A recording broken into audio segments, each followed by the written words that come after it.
Testemunho do canal Catolicismo Blindado, nosso querido professor Eduardo Faria, de Testemunha de Jeová Católica, ex-missionária, compartilha sua história impactante.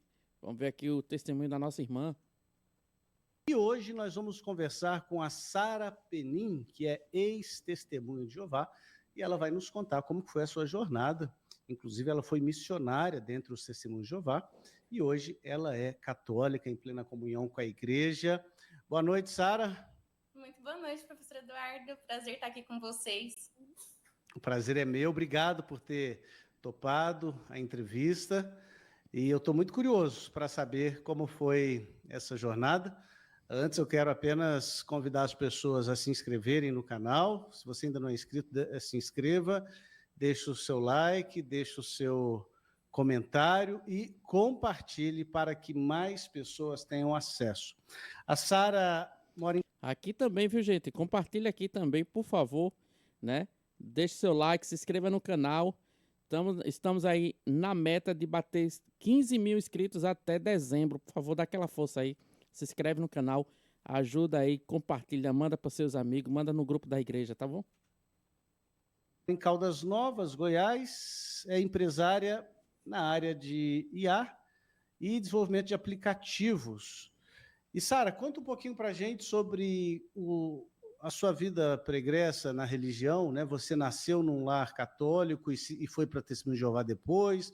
Ou você nasceu já como Testemunho de Jeová desde criancinha? Como que foi sua vivência religiosa na infância, adolescência? Se apresente aí para a gente. Pode deixar. A minha mãe foi a primeira Testemunha de Jeová da minha cidade. Então, já dá para imaginar o peso que isso tem na minha criação. Logo na infância...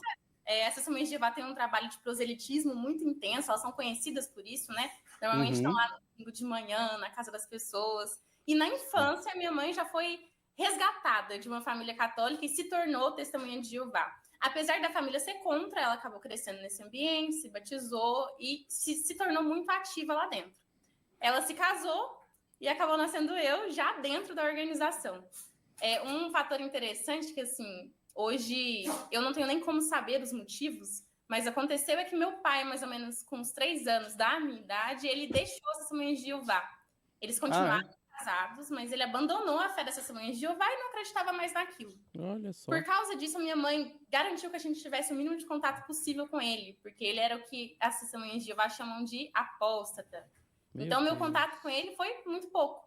E quando ele faleceu, eu ainda era Testemunha de Jeová. Então, eu não tive a chance de conversar com ele sobre esse assunto. Caramba. O que fez ele deixar a religião e decidir, né, viver uma vida fora de lá, mesmo apesar de todo o ostracismo que enfrenta quem passa por essa saída.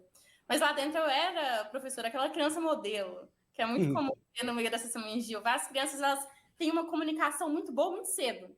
Porque imagina, você coloca uma criancinha desde o dia que nasce para se expor em casas de desconhecido, onde elas não foram convidadas para falar sobre um assunto no qual ninguém perguntou. As crianças, elas acabam se tornando muito desenroladas, naturalmente. Isso que eu ia falar, elas aprendem a se expressar, falar em público, assim, conversar com as pessoas. Muito natural. Bem cedo, faz sentido. É muito natural. Então, as Testemunhas de Jeová, normalmente, as crianças, elas são inscritas. Hoje não existe mais esse programa, mas na minha época tinha, né? Que era a Escola do Ministério Teocrático. Então, a partir do momento que você sabe ler, você se inscreve nessa escola e você começa a receber aulas para falar e pregar em público. Olha e trazer só. mais pessoas para as Testemunhas de Jeová. Então, quando eu tinha mais ou menos 3 anos, eu aprendi a ler. Minha mãe me ensinou. E com 4 anos, eu já ia de casa em casa e falava sozinha com as pessoas. Então, imagina você abrindo sua porta no domingo de manhã e uma criancinha de 4 aninhos, dificilmente alguém ia tratar mal uma criancinha, e eu me sentia muito bem recebendo toda aquela atenção, né? Com 5 anos eu era entrevistada em congressos, quem cresceu comigo nessa época deve lembrar, com certeza. Então, sempre quando alguma criança era chamada, convidada para mostrar como era o exemplo de uma criação de uma criança Testemunha de Jeová, eu estava lá. Entendi. Caramba. E você foi... Já desde de nova, assim, porque o Testemunho de Jeová tem aquela prática de ficar nos pontos estratégicos, aeroportos, na praia. Antigamente era mais de casa em casa. Casa em casa, né? Hoje quando eu vou para a parada do ônibus para vir aqui para o trabalho, fica lá, o pessoal do Testemunho de Jeová fica lá na parada do ônibus, né? No ponto do ônibus. E engraçado que quando dá a hora, olha, vai embora, fechou tudinho, pega, leva os livros e vai embora. Eles têm mais os pontos estratégicos, mas eu sempre fui de casa em casa. Com 5 anos eu tive o que eles chamam de estudante da Bíblia, minha primeira estudante da Bíblia. Então, eu ia até a casa de uma pessoa, ensinar a Bíblia para ela, era outra criancinha da minha idade, mas eu fui incutida desde cedo a ser bem ativa lá dentro. A gente entrega também todos os meses um relatório. O que é esse relatório? Hoje já não é mais assim também, mas na minha época era. Você anota quantas horas você gastou nesse proselitismo dentro das Testemunhas de Jeová. Quantas revistinhas você entregou, quantos livros, quantas visitas, quantas pessoas diferentes você conversou. Então, você tem realmente quase que você bate seu ponto, né? Todo mês eles, o seu relatório de eficiência. E desde pequena, eu já era uma publicadora, que é a pessoa que entrega esse relatório. Uma publicadora, ela não é oficialmente uma testemunha de Jeová, apesar de já poder se identificar como uma. Porque a testemunha de Jeová, ela passa a ser contada quando ela é batizada. E esse batismo, de novo, na minha época, que hoje eu sei que mudou um pouco, ele não é incentivado na primeira infância. 7, 8 anos de idade, é comum dizer que aquela criança ainda não estava preparada, que ela devia ser capaz de tomar as próprias decisões. Então, eu me batizasse com 14 anos. Foi a idade que eu, então, me tornei pioneira auxiliar, que é o primeiro cargo que uma mulher pode atingir depois do batismo. Olha, pioneira auxiliar. Com quantos anos? 14. Olha só. Aí você já imagina, professora Eduarda, assim, já não é fácil um adolescente se enturmar naturalmente, né? Agora imagina uma adolescente testemunho de Jeová, que de vez em quando batia na porta dos colegas, usava saia até lá no joelho, aí vestia aquela vestimenta muito própria, só falava sobre a Bíblia, não comemorava aniversário, não tinha nenhum tipo de recreação com os colegas, achava que a sua volta ia morrer no Armagedon. Dá para imaginar a quantidade de bullying que eu tenho uma pessoa na família que todo aniversário ela nunca deseja os parabéns, mas diz, eu quero bolo. Eu digo, só dou bolo se desejar parabéns. E ela é testemunha de Jeová. na escola. Eu imagino. E você falou aí de comemorar aniversário, né? Eu já entrevistei aqui o Douglas... Qual que é o sobrenome dele? Douglas Freitas? Ribeiro. Douglas Ribeiro. Já entrevistei o Douglas aqui. Foi uma entrevista muito boa. Ele era ele era testemunho de Jeová também. E ele me contou que quando eles se tornam católicos, eles vão comemorar aniversário dos filhos, que é proibido, né, comemorar aniversário. E na hora de comemorar o aniversário, ninguém sabia o que fazer. Ele disse que ficou um clima estranho na casa, assim, tipo... E, ok, como que faz isso, né? É uma coisa tão natural para quem nasce fora, né? Mas pra gente realmente é um peixe fora d'água. Meu primeiro aniversário não tinha ninguém que eu conhecia. Então foi organizado meio que colegas, que sabiam que eu tinha saído das Testemunhas de Jeová, quiseram fazer um agrado, mas ninguém era um amigo próximo. E eu também fiquei meio sem graça, não sabia se soprava velhinha, se era coisa de criança. Todo aquele ritual que para todo mundo é tão natural, coisas que são naturais para as pessoas, para a gente é excluído. E é complicado pensar de forma psicológica o que isso gera na cabeça da pessoa, né? Porque você é desincentivado a celebrar a própria vida, que é um presente de Deus. Então você cresce realmente bem submisso àquele ambiente. Quando eu fui...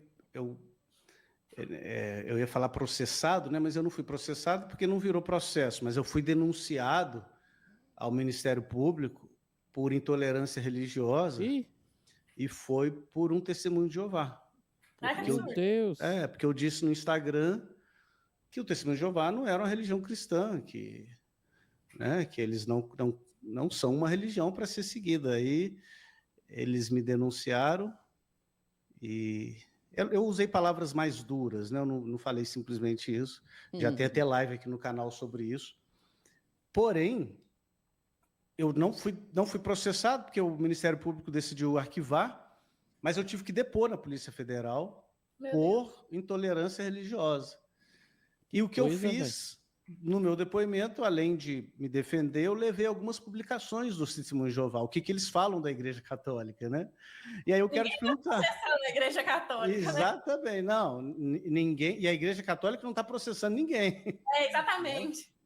E aí eu queria te perguntar, o que você pensava da Igreja Católica quando você era Testemunho de Jeová ativa? Eu não acreditava que era uma religião cristã, como eu acreditava que ela era Babilônia a Grande, a meretriz, raiz de todo o mal da religião que existe. É típico, né? Típico dizer isso, né? Meu Deus do céu. Então, existe o professor com certeza tem bastante conhecimento sobre isso, mas para quem não sabe, lá dentro é ensinado que o único local onde você terá salvação é dentro do ambiente das testemunhas de Jeová. Não é o seu coração, não é nada que você possa fazer, é estar lá dentro na data que eles chamam de Armagedon. E eles ensinam que todas as religiões em volta, não importa quais sejam, são Babilônia. E a meretriz mãe, a originadora das religiões falsas, seria a Igreja Católica. Tanto que muitas vezes, hoje eles são mais amenos nas palavras, né? Mas se você pegar uma publicação, e quem é testemunha de Jeová ou tiver curiosidade, pesquisa sobre o livro de Ezequiel que eles têm, o mais recente. E esse livro ele tem imagens da religião, as igrejas sendo destruídas. E não são imagens de templos evangélicos, são imagens de igrejas católicas sendo destruídas. Então eles dão de forma subliminar, não tão clara, que a Igreja Católica ela é uma coisa abominável. Então, é menos pior você sair das testemunhas de Jeová para viver uma vida devassa no mundo do que você sair para virar católico. Uau! Interessante isso. E você tinha essa visão, né? Católica, vixe. Na verdade, eu tinha muitos argumentos contra o catolicismo. Ainda mais que eu fui pioneira há muito tempo. Para quem não sabe, o termo pioneiro é usado dentro das testemunhas de Jeová para se referir ao nível que você se dedica ao proselitismo. Então, começa com pioneiro auxiliar, pioneiro regular, pioneiro especial. Então, são essas 3 categorias. A primeira categoria, você pode ser de onde você estiver. Você se compromete a dedicar, na época eram 50, hoje são 30 horas por mês ao serviço de pregação e proselitismo. Quando você sobe um degrau, você vira pioneiro regular. Aí você ganha alguns direitos especiais, uns cursos diferentes, alguns treinamentos especiais. Você começa a se associar em reuniões só para pioneiros regulares. E esse 70 horas por mês a pregação, o proselitismo, estudos bíblicos, enfim. Uau. E o pioneiro especial seria a última categoria, né? 70 horas por mês? Por mês. O pioneiro especial chega a dedicar 130. Aí o pioneiro Caramba. especial, ele não pode ter emprego, ele não consegue, né? Porque 130 horas por mês. Então, a organização, ela banca as despesas financeiras desse pioneiro especial. E você vende sua alma para eles em troca disso, né? Eles te mandam para onde quiser, nos lugares mais insalubres possível. Na verdade, você está trabalhando para ele, né? Não te recompensa por isso. Você está trabalhando para ele. Não sei se de carteira assinada, ainda mais pior, né? Para estabelecer a organização nesses lugares. Quando você está um nível anterior, que você é pioneiro regular, que foi o máximo que eu cheguei lá dentro, eles não usam o termo missionário, de fato, né? São os pioneiros. Como pioneiro regular, eu pude preencher a petição para apoiar território, que na época era a 18.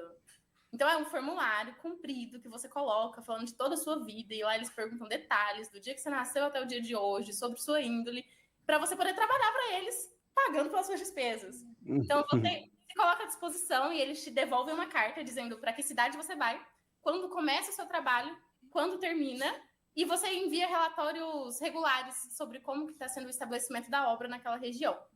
Aí, dessa forma, eu morei no Amazonas um tempo, fui para a ilha de Marajó, naquela região. Uau. Eu tinha só 18 anos e me deparei com aquele ambiente extremamente... eu não tenho nem palavras para dizer, professor Eduardo, porque eu vi mães vendendo os próprios filhos. Então, com 18 anos, foi uma cena muito chocante para mim. E eu, na minha cabeça, o que ia ajudar aquelas pessoas era a mensagem que eu estava levando. Então, eu vivia em condições muito precárias nessas regiões, mas eu me sentia feliz, entre aspas, porque eu achava que eu estava ajudando elas. Pessoas que vivem numa realidade paralela. Não dá nem pra gente imaginar. Depois disso, eu fui pro Mato Grosso. No Mato Grosso, eu conheci a primeira católica fervorosa, católica de verdade, que na minha vida, eu ofereci um estudo bíblico para ela e ela aceitou. E eu passei a visitar ela e ela tinha a minha idade, mas menos, e era uma cidade bem no interior. E ela, assim, era muito devota na fé dela, tanto que depois do estudo bíblico, ela se mudou para um convento. Olha. Eu não lembro ao certo que convento que era, mas ela parou o estudo por esse motivo. Mas uma cena que me marcou demais é que, em certo momento do estudo bíblico, eu queria condenar a adoração, e aqui eu coloco bastante aspas, que estava a Maria. E o argumento que eu usava era assim, oração, Kailane, é uma forma de adoração. Você ora para Maria, então você está adorando ela. E nesse dia ela chorou. E ela abriu, até me emociono de falar, ela abriu a Salve Rainha e leu. E ela falou assim, mas escuta, Sara, tanto que é lindo. Como você pode falar que isso aqui é errado? Me fala.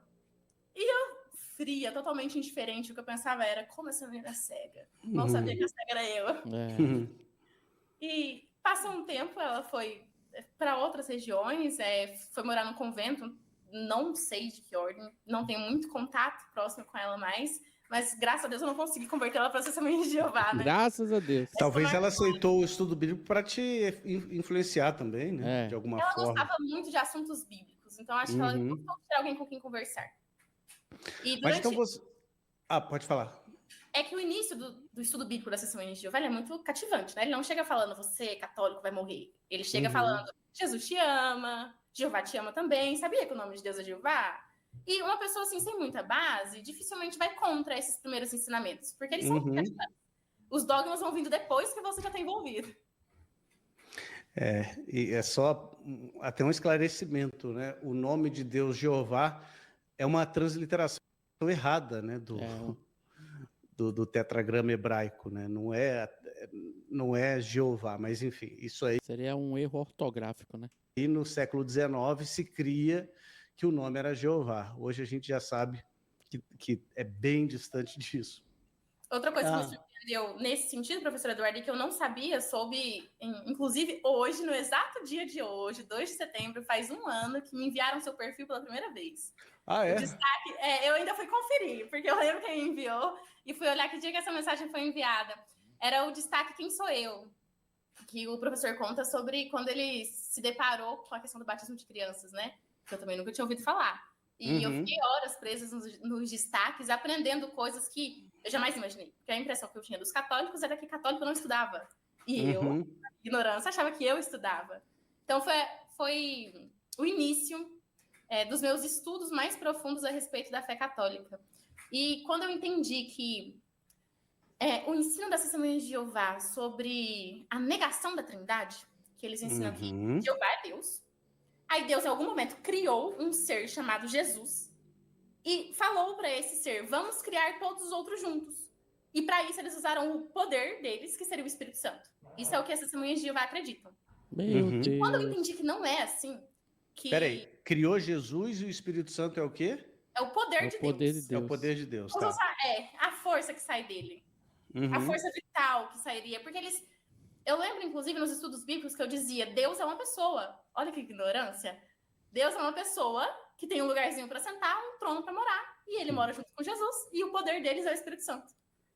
E quando eu entendi que isso era uma heresia das piores, e que isso te impede, inclusive, de conversar com Jesus em oração, porque você rebaixa Jesus a uma posição de ajudante, que é uma posição, assim, desrespeitosa quando a gente vai estudar, de fato, as Escrituras.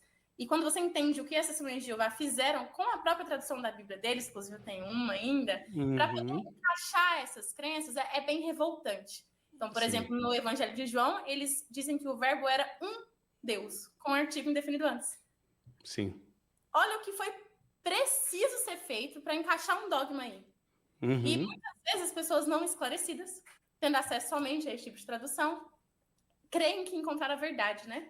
E você acaba... Em João, você tem João 8,58 aí? Você está com a Bíblia Tradução Novo Mundo? Tô. Evangelho de João? Leia aí João, capítulo 8, 58. No 8, mas no 12 já nas Testemunhas de Jeová, né? Os primeiros 11 versículos foram omitidos. Versículo Como 51. Rapaz, é mesmo, é? 50... Omitir os 11 primeiros versículos? 58. 58, diz o seguinte: Jesus lhes disse, digo-lhes com toda certeza, antes de Abraão vir à existência, eu já existia. Olha só o que diz. Em verdade vos digo, antes que Abraão fosse, eu sou. Eu sou, remetendo ao Gênesis. Gênesis é um Êxodo, né? Êxodo 3. Ele se apresenta como eu sou. Ego em mim. Ego, né? Eu, em mim, sou, em grego. Antes de Abraão, eu sou. Não tem nada de eu já existia. Não, é triste, né? Jesus diz eu sou, como você muito bem notou. É referência a Deus se revelando a Moisés com o nome de eu sou. E eles traduzem como eu já existia. É muito triste quando a gente começa a enxergar as heresias que a gente estava exposto. Só que todo o sistema dessa Assembleia de Jeová é feito para você não enxergar, para você não pensar. Então, você lê os livros pré-aprovados por eles.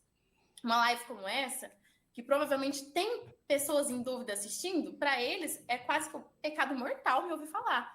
Porque eles estão dando ouvido à apóstata. E eles dizem que o único pecado sem perdão é a apostasia.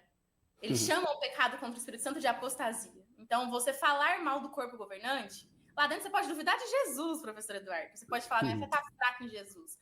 Ou então, minha fé está fraca em Deus, eu não acho que ele escuta as minhas orações. Mas se você falar que sua fé está fraca no corpo governante, isso é passível de te chamarem de apóstata e quererem marcar uma comissão justificativa com você.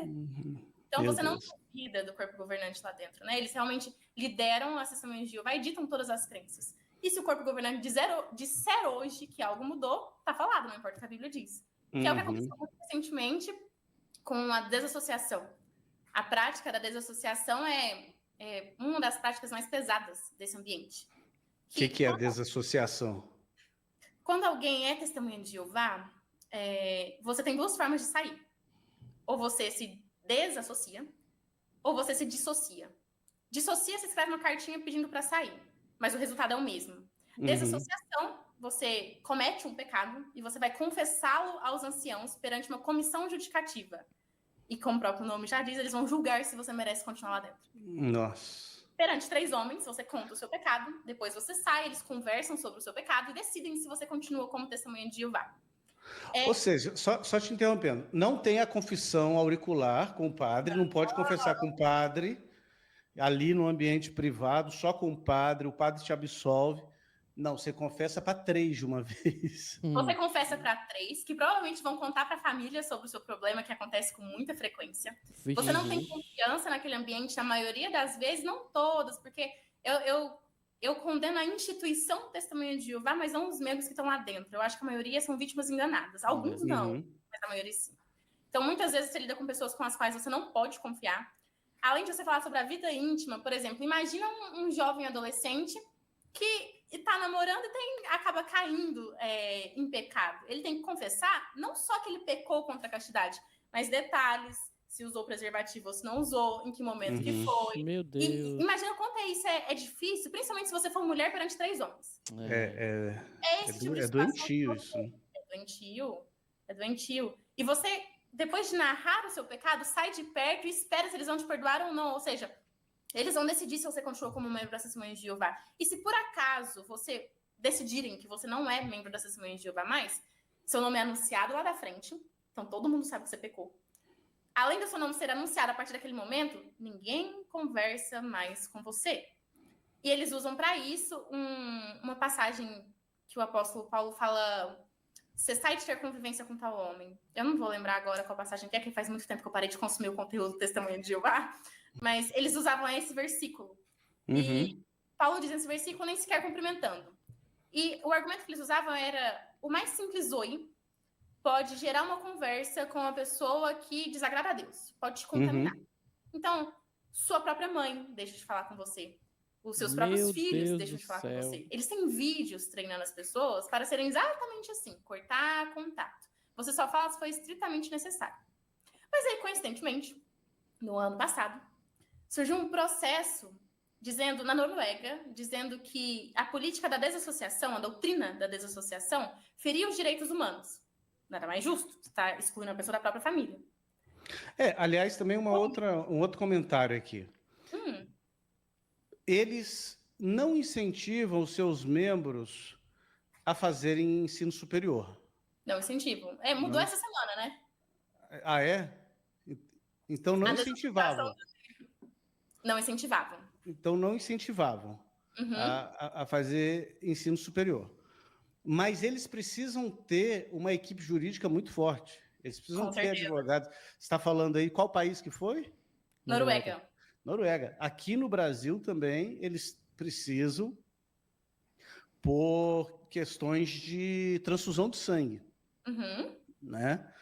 A gente já viu crianças, inclusive, vindo a óbito por serem proibidas pelos seus pais de fazerem transfusão de sangue. Né? Que é outro absurdo, né? Uma doutrina muito um absurdo, totalmente. Eu conheço médicos cirurgiões que não gostam de fazer uma cirurgia no Testemunho de Jeová, porque a qualquer momento pode ser necessária a transfusão de sangue, e ele está lá, né, com medo de perder o paciente por causa de uma doutrina, uma interpretação bíblica esdrúxula, né? Absolutamente esdrúxula. Esdrúxula mesmo. E assim, para quem é testemunho de Jeová e está aqui, para mim, eu acho que assim, os dois piores são a desassociação e a questão do sangue. Sobre a desassociação, recentemente mudaram e simplesmente excluíram esse versículo que falava sobre cumprimentar de todos os lugares. Agora, oi pode, só não pode ser amigo. Mas, coincidentemente, quando eles receberam esse processo da Noruega e eles queriam apelar da decisão, porque isso ia envolver mexer nos bolsos da organização, e para apelar, eles queriam dizer que alguma coisa mudou. Mas mudou pro forma, né? Porque cumprimentar pode, mas ser amigo não pode. E a Noruega, obviamente, rejeitou. Mas é engraçado como a mudança da doutrina foi especial quando precisou ser mudada. Precisou ser mudado. Isso, para mim, abriu muito meus olhos. Que é muito conveniente quando as mudanças chegam. E sobre o sangue, inclusive foi até o Douglas, que ele é meu catequista. O Douglas está aqui, ó. Ele deixou uma boa noite aí pra gente. Boa noite, Douglas. Benção. Muito bem. O Douglas, gente, ele também é ex-testemunho de Jeová e ele já concedeu uma entrevista aqui no canal. Então, depois, se vocês quiserem assistir, também foi muito, muito bom, muito bonito o testemunho dele. Obrigado, Douglas. Mas aí, o que você ia falar do Douglas? Ele mostrou para mim o Levítico 17, que fala sobre... É um dos versículos que fala sobre a doutrina do sangue. Em que Deus condena que se consuma sangue, dizendo, inclusive, que a pena é a morte. Mas mais para frente, no mesmo capítulo, quando a gente continua a leitura, a gente vê que se for caso de vida ou morte, e que se a única opção for consumir uma carne não sangrada, podia, você só se purificava depois.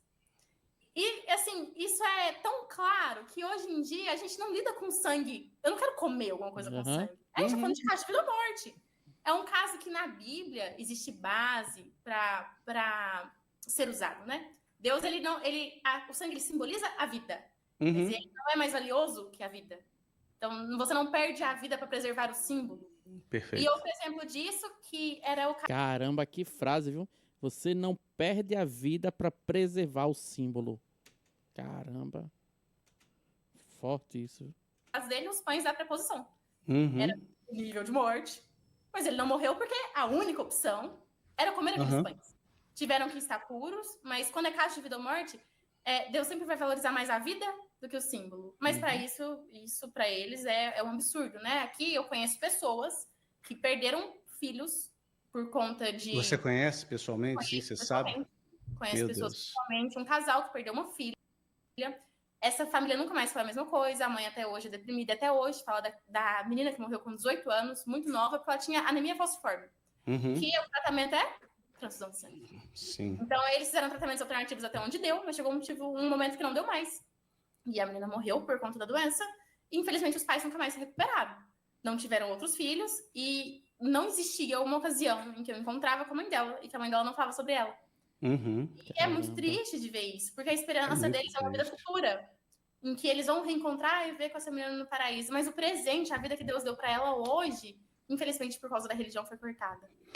E assim, tem uma série de questões aí. A primeira é que quando a Bíblia fala para não ingerir sangue, ingerir é por via oral, né? Você vai ingerir, vai deglutir, vai para o estômago. Transfusão de sangue é diferente de ingerir sangue. Primeira coisa é essa. Segunda coisa é que existe uma série de leis no Antigo Testamento que eram leis cerimoniais que não se aplicam mais para os cristãos no Novo Testamento. E isso São Paulo já nos ensina isso em várias passagens. Mas ainda que essa passagem fosse válida, o seu ponto, Sara, é muito importante. Se a gente tem 2 princípios aqui, não fazer transfusão de sangue e preservar a vida, tem um princípio que se sobrepõe, né? A preservação da vida sempre se sobrepõe. Então, de fato, é algo maligno. Exatamente. Você impedir pessoas de recorrerem a um tratamento potencialmente salvador da vida dela, né, por causa de uma... Eles são, de fato, culpados de sangue, né? Ceifaram vidas. Culpados de sangue. Obrigado, Alípio. Muito bom. E quem quiser contribuir, gente, e fazer uma pergunta, você pode entrar no livepix.gg/catolicismo blindado. Sara, e como que foi, então, a sua conversão? O que chamou sua atenção para a fé católica? Eu jamais imaginei ser católica, né? Eu imaginei que eu seria qualquer coisa menos católica. Porque as Assembleias de Jeová, elas têm uma doutrinação anticatólica lá dentro. Sim. Tanto que as doutrinas, elas foram construídas assim, né? Durante muito tempo, as Assembleias de Jeová comemoravam Natal, comemoravam aniversários, mas elas usavam a cruz na adoração, que é uma coisa que elas não usam mais, elas não acreditam nem que Jesus morreu na cruz. E hoje, tem o negócio da estaca, né? Eles acreditam que é uma estaca. Mas por que isso começou, professor? Um dos líderes decidiu tornar a religião anticatólica. Então, o católico, ele usa a cruz, a gente não vai usar mais. Comemora Natal, a gente não vai comemorar. Dias santos, a gente não comemora nenhuma data comemorativa. Então, ela se tornou uma religião, por natureza, anticatólica. E ela veio dos adventistas, né? Isso está no próprio registro oficial das Testemunhas de Jeová, no livro dele. Ela veio daí, ela não veio de uma inspiração divina.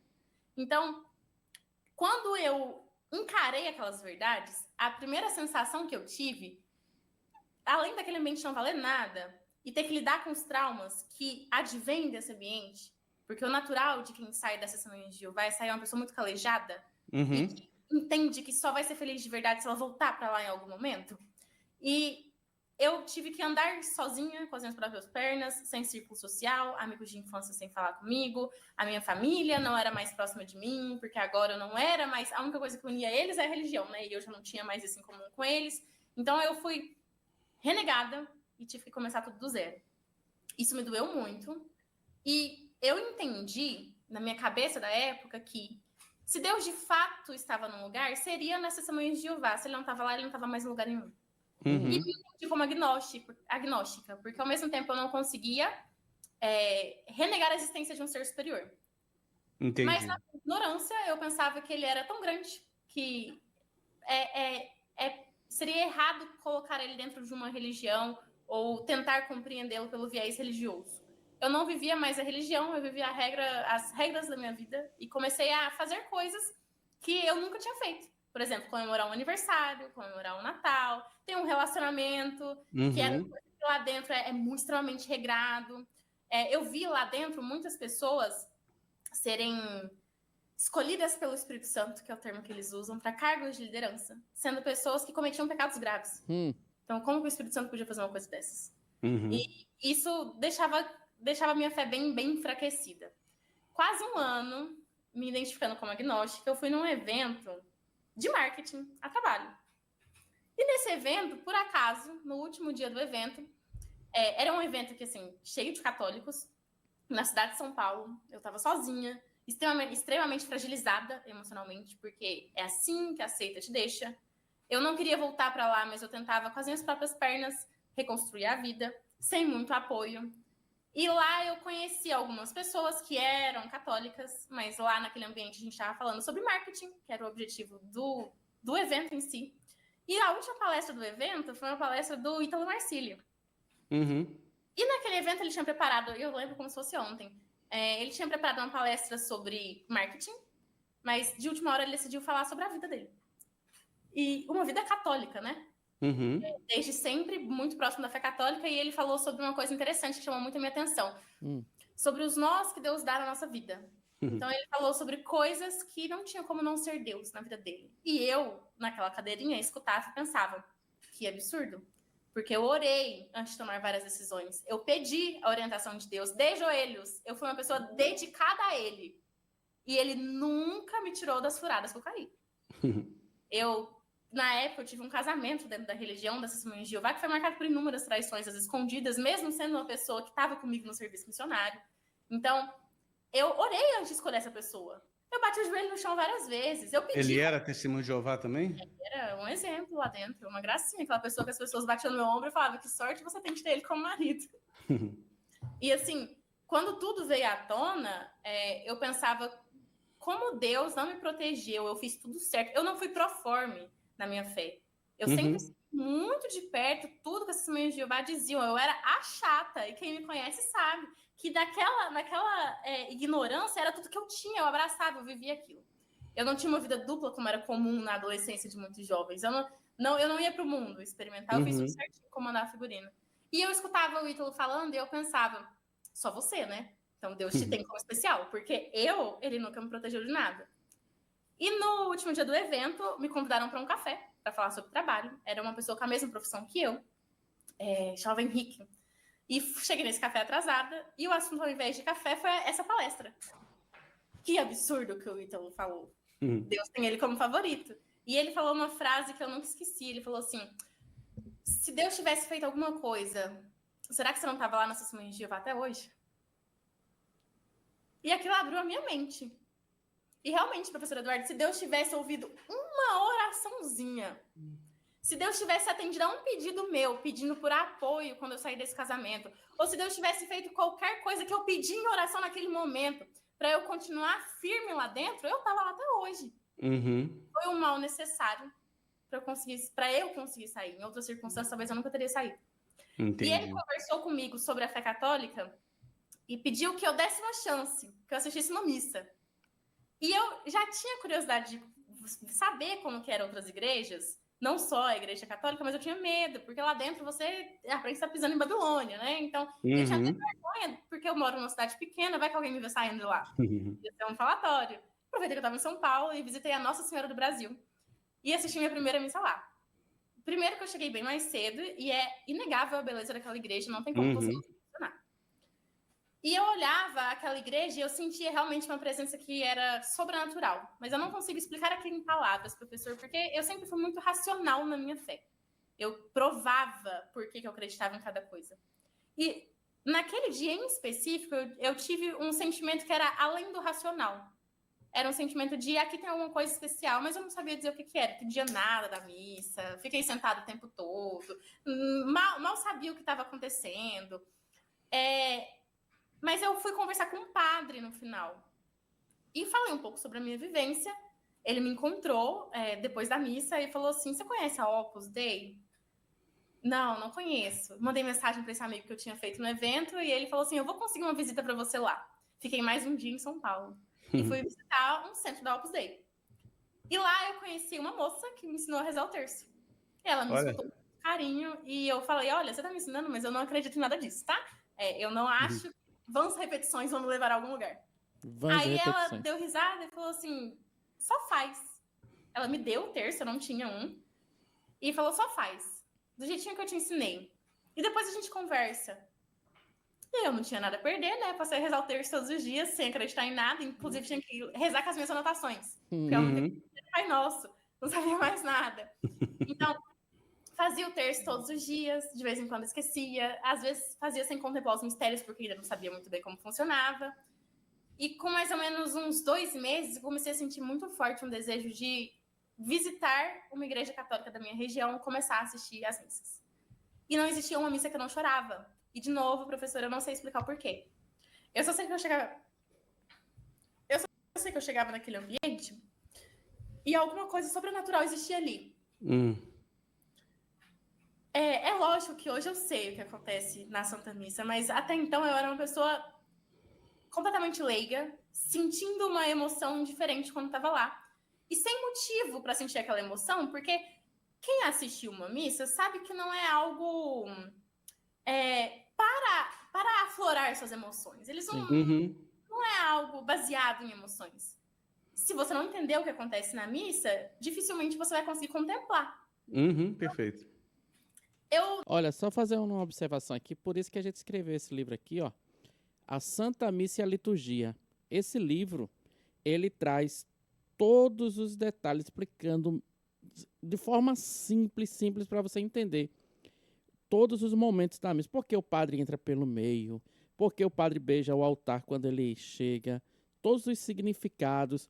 O católico lê a Bíblia na missa, tudo explicadinho. Primeira leitura, segunda salmo, o que significa as orações eucarísticas, os tempos litúrgicos.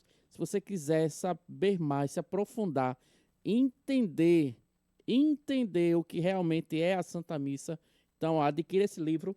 O link está na descrição desse vídeo, ou você lê o QR Code que está na sua tela, tá? Você não vai se arrepender, tenho certeza disso. Eu não tinha motivos, porque eu não entendia completamente o que estava acontecendo, mas eu chorava do começo ao fim. E eu tinha um relacionamento na época que me acompanhava nas missas, e ele ficava, por que você tá chorando? Era para ser bom você estar aqui. E eu não sabia explicar, mas eu não conseguia mais faltar às missas de domingo. Até que eu decidi que eu tinha que buscar um padre, porque viver daquele jeito que eu estava vivendo não dava mais. Liguei na igreja que eu frequentava e contei um pouco da minha história. Olha, eu sou testemunha de Jeová ainda, eu não fui desmembrada de lá. Eu quero me converter, mas eu nunca fui nem batizada, eu não sei qual que é o processo. Aí o padre que me atendeu falou, olha, liga pro padre Celso, na capela tal, que quem gosta de casos difíceis é ele. E lá vou eu visitar o padre Celso. E o padre Celso, com toda a atenção do mundo, falou, aqui tem um casal também que é testemunha de Jeová. Aí sim, Padre Celso, tem certeza? Porque testemunha de Jeová não larga para ser católico. Deve ser algum estudante que estudou um pouquinho e achou que valia a pena falar que era esse testemunho de Jeová, mas tudo bem, ele não. Ele tem até um canal no YouTube, ele fala sobre fé católica, que é o Douglas, que você entrevistou. Vou pedir para ele te visitar, pois o padre Celso foi no trabalho do Douglas e falou, o Douglas era da mesma paróquia? Ele era da mesma paróquia. Olha que intervenção divina, se não é um desses nós que o Ítalo falou na palestra dele. E eu lembro da história do Douglas quando ele saiu. Eu ainda era testemunha de Jeová. Eu achei um absurdo. E foi a fofoca da semana, né? E quando eu vi ele pessoalmente, que eu pude conversar com ele, que eu vi que ele realmente era alguém da liderança lá dentro, o que fez ele acordar. E ele fez a minha catequese, até de fato culminar no meu batismo na Vigília Pascual desse ano. Todo esse acompanhamento dele, muito de perto, me ajudou a estudar a fé com profundidade.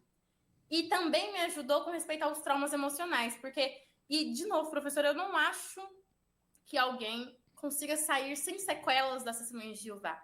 E dificilmente consegue superar essas sequelas sem ajuda espiritual e emocional. Praticamente impossível. Por isso é comum encontrar testemunhas de Jeová que saem e voltam. Porque é um ambiente de abuso emocional muito forte. E de dependência emocional. Você se torna dependente daquilo. Tudo da sua vida está ligado à religião. Até o vínculo de amor incondicional, que seria dos seus pais, você quebra no momento que você decide sair. Então é muito pesado. E sem ajuda é muito difícil. E um dos pilares que eu acho essencial para quem está saindo é ter uma comunidade de apoio. E no caso, o Douglas e a Suzana foram essa comunidade para mim. Foram então os meus padrinhos.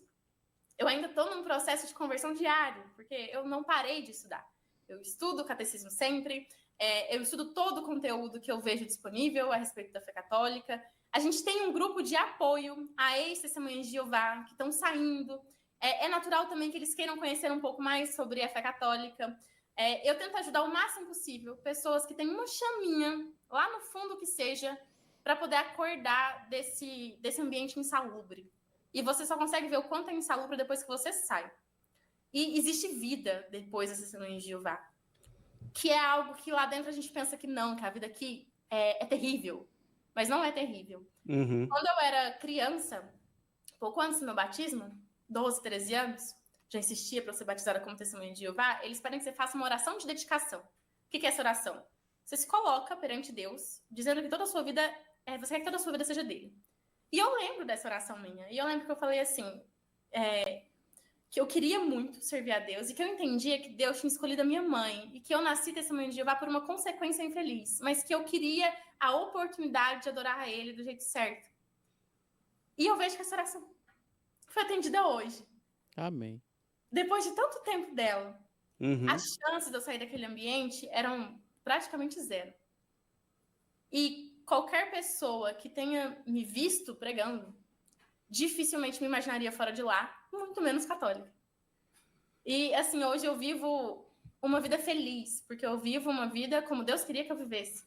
Então, eu não tenho mais aquela percepção de que a vida boa vai ser no futuro e que a vida de hoje eu tenho que doar para a organização. Uhum.